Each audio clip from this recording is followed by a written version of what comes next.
So there are these several different worldviews where one or many substances can happen. And in my case, for this lecture, I have tried to start it from the other end, not building a wholly holistically developed system from theory, but taking it from the existence as it is in cultural layout. And for that I used the documents in English, because that allowed me to look at criteria out of which architectural education can be charged. So in England for a long time the system of accreditation of courses has been going on, because the English schooling system in architecture developed quite late.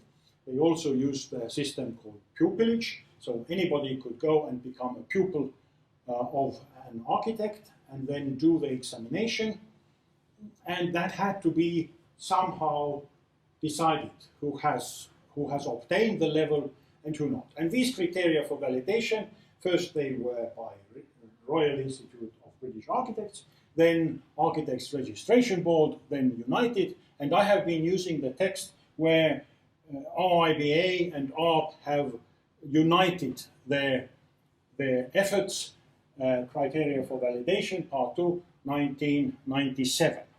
Why is this document important? Firstly, it's an ideal source for investigation because it is written in a dense and concise way. The text can be analyzed in full detail. The notions can be defined locally as they are in the text in that particular paragraph, but also it relies on larger studies which were then Burton Report and strategic study. So what was defined and what was shown in the text then had basically wider meanings behind it. So I was saying that we are dealing with 3 layers of meaning for the expressions we are interested in as the local position in the text as a holistic object, as a whole. So the hermeneutic circle can be avoided. And then text as the representation of 2 foundation reports. And the expressions I was interested in was architectural design, architecture, and architectural knowledge. So a rather simple way to approach it. So if we see how they are defined in this text and supporting documents, then we can be much more clear about what we are talking about in architecture and how architectural design can be conducted. But already one of the first sentences made it clear that it's far from being a simple task. There is the sentence. The teaching of design is central to architectural education, and the understanding of the process of designing is fundamental to the creation of good design. Design, designing, design. The word design in English language is also extremely synthetic because it has the same form as verb and noun, and only in certain cases like designing we know it is the verb. So with some kind of focused attention we can see that within that sentence already the expression design can be seen at least in 3 different approaches in different directions. The knowledge about design, which has to be there, or skills, otherwise the teaching is impossible. Well, I do think it is impossible actually. The process of creating design, so it isn't just there, it is a process to be achieved. And then the result which has been created. So all of them in a way describe different stages or different standings. I looked into the history of the word, which always I think is interesting to know where the words come from. And the etymological development of the stem word comes to in English from French. desine or designe, and generally the word meant to denote, signify, shew by a mark or token, to design, prescribe, and appoint. The transcription is from the 16th century. The French word itself is derivation from the Latin designare or designare, and the stem words there being probably come from signo, signare. Signum, to mark, or mark, token, or sign. We can go even deeper, and in Proto-Indo-European stems, which are the oldest that connect all Indo-European languages, it is sec. This is the stem syllable of the stem, and it means to cut and sometimes to follow, mostly to cut. And in Scandinavian languages so far, a letter is bokstav, which the stav means cut. It is either cut into stone or into the tree. So if we go back with the word to cut into primordial times, definitely it is the sign somewhere either on the stem of the tree, where someone has cut a clear cut line which represents then human being. A human has been here. Designo in Old Latin means to mark, to signify, to depict in outlines, to suggest, to hint, to name, to appoint, to contrive, to plan. And we see suddenly how design has all these meanings that can be used. And then designatio, to appoint, to mark, arrange, charge, arranger. So it has a certain authorities. The one who has the mark, the one who can mark.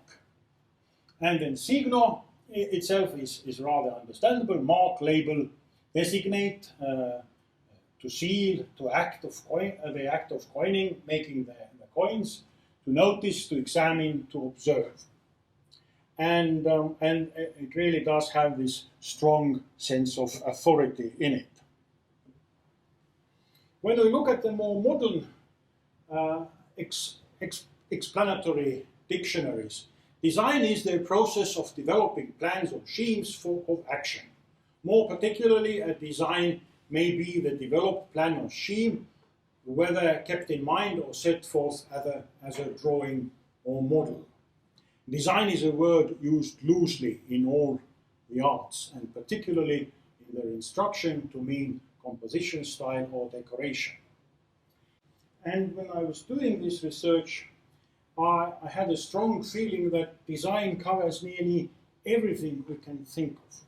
And of course, coming from a different language group, architectural design was a particularly monstrous word for me, because it could mean anything.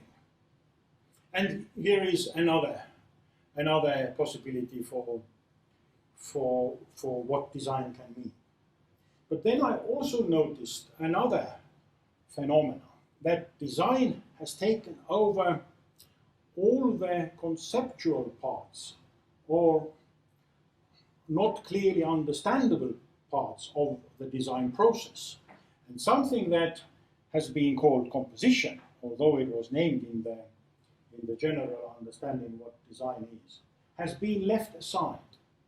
So designing and composing have become synonyms. But that allowed in many of the Anglo-American schools to skip something that was a classical education called composition. And here we can see what composition can mean. Interesting thing is that composition is much younger word. So design has this old mythological background, like a comet's tail behind it, coming from early times of Indo-European, Proto-Indo-European languages. Whereas composition clearly comes from Latin, and probably is composed as a word there. But nevertheless, then the design becomes in the architectural education a kind of shallow and surface-like phenomena, where composition tries to go deeper in it. I think the reason here is that design is so synthetic in English language that it takes all the possible actions produced under the name of designing and grabs them and holds them tight to itself.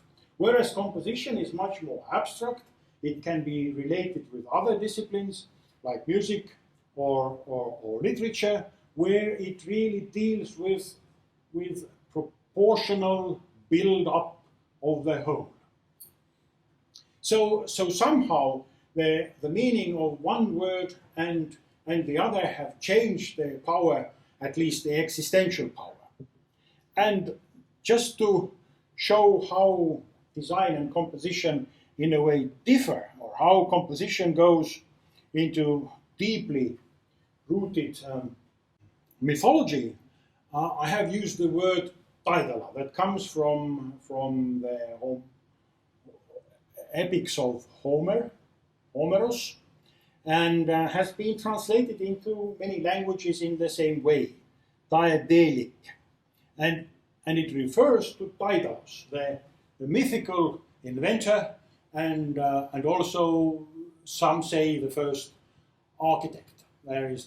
So I pronounce it like the Greek word says, because in English there can be several of different pronunciations for this rather complex word. But Daedalus seems to be the Greek pronunciation for it, which was this winged guy who built all these fantastic contraptions on the island of Crete and tried to escape, making the wings, and did escape. Unfortunately, his son did not escape, as you probably know the story. So Daedalus was the one who composed things. He made several contraptions, the cow for the sea bull, and then the labyrinth for the minotaur, and all these things where one had to put together both ideas and several materials. When we look darker or deeper into the mythological history, we see that Daedalus really comes or takes its coming from Hephaestus, the Olympic god of smithing. So he was the heavenly smith. Zeus was angry with him and threw him down from the Olympus mountain, so he hurt his leg and was limping, but nevertheless he was this fantastic mastermind doing all kinds of things. And if we think about the ancient cultures, of course, metalwork was a complex composition of several materials and processes.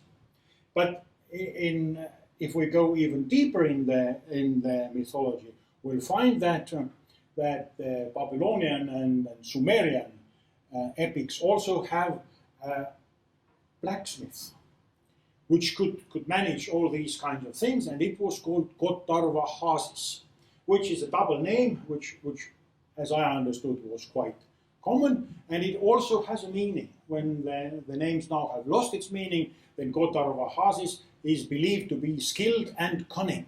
So these both things, knowledgeable, but also clever to do things in a cunning way. So we can see a kind of genealogy of Daedalus to his grand father Kotarva Hasis in slightly different culture. Here we have another image of Hephaestus making all these wonderful things. And if we read about Achilles and his mother, goddess of water, Thetis, who is connected to Metis, which means the magic, mother of Achilles, he had to make the set of weapons and protective gear for his son. And then he was advising, tell him everything, as for me, I will go to the cunning workman Vulcan on high Olympus. And Vulcan, of course, is the Roman version of Hephaestus. And then it is described there were golden handmaids also who worked for him and were like real young women with a sense and reason, voice also, and strength, and all the learning of the immortals. And also the tripods that were moving and winged chariots. So Hephaestus, Homer is actually describing a robotic world of Hephaestus made out of fantastic, luxurious metals and other expensive materials.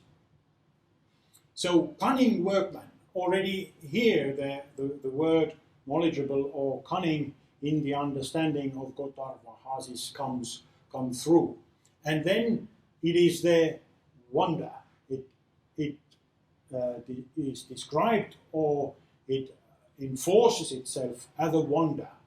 So the result is a wonder. Here are some other names of Gotthard Vahasis. Here are some of the things he did. The wonderful bow, the mace, the house of the god, or the palace, and also the opening in the heaven where the water can come down, as is probably written here. One of his significant actions is the opener of the window through which rain can come and to fertilize the earth and provide for the continuance of life. And here are the maces of Baal, and then probably it's very little imagery about Baal, and there are only a couple of images that all the sites refer to. But here we see him with mace and probably with a spear of thunder, like further on the thunder god Zeus. And we can see a kind of derivation from this genealogy from Hephaestus and his winged chariot to another important person, Triptolemus, who is the god of rain and fertility. He is also opening the skies. And when Hades abducted Persephone, the young maiden of Mother Earth, Gaia or Gaia, then Gaia asked Triptolemus to close all the heaven. So until Hades was going to give her daughter back, no drop of rain came. So all of these, and we come back to it when we talk about image and the particularity of image now in the digital reality, we can see that there are these change or sequences of different meanings that come in two versions. They come either by meanings or the actions, or then they come in the form of visual image. The image remains the same. In this particular case, they mix up, but there are, of course, the different ones. So I'll go forward with it. And this is what composition really means. These are the words where dialectic was used, which made them magical, and in both ways, it was not just a good magic, but it was dangerous magic. So not everybody should touch it. You have to be skillful and cunning in a way. So, and the funny thing that was taken over by Romans was their manufacturing, creation, composition as creation or manufacturing. And there it easily becomes forging. So it is falsifying. When things, and this is purely Platonic, of course, when things become real in becoming, they are already the forging of ideas. But nevertheless, it has to be done to have this magical artifact. And also this light, brightness, radiation, clarity, and enjoyment is also connected to these artifacts, which are careful, admired, deceiving, or illusions. And a perfect example of this type of design, which really is a composition, comes from the story of Odysseus, which you probably all know. But here is the wording of it. And as you know, he came back, nobody noticed him, because he had been covered by diadelic spell, so nobody could recognize him, only the dog and later on his son. And his wife was waiting for, I don't remember, 20 years. And of course, someone who has been in the Aegean islands and the islands around Ithaca, they know that you can see it from the other islands, so there is no way Odysseus was lost in that sea for 20 years. He was just, I think, adventurous enough not to come home. But when he came home, he was tricked in a way, or trialed. How is he really Odysseus? And then his wife asks, who has had a really bad time because all the to-be husbands were there eating, drinking, and having fun on her expense, and then one ugly guy comes and claims to be his former husband, and he says that then bring the bed out. And then Odysseus says and describes, a bush of long-leaved olive was growing within the court, strong and vigorous, and girth it was like a pillar. Round about this I built my chamber, till I had finished it, with close set stones, and roofed it well, and added to it joined doors close fitting.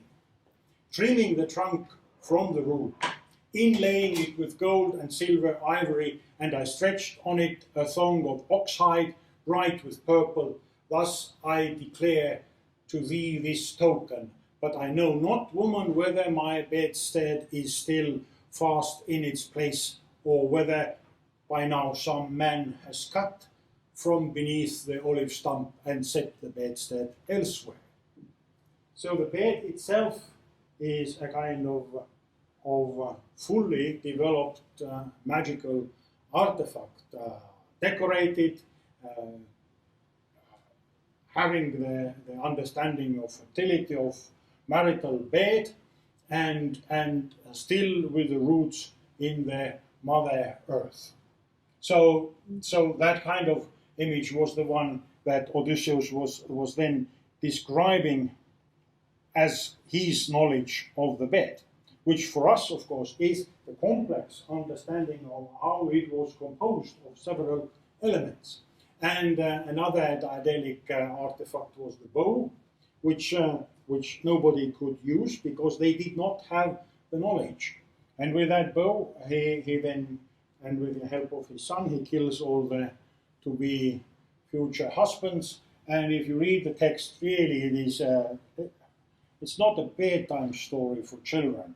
The killing just keeps going on after he has killed the to-be husbands, also the whole household who was dealing with these guys. They were all hanged, and it's a powerful and horrible story if you go to it. So it's better really to stand away from the myths and look at the abbreviated versions of these nice godly things.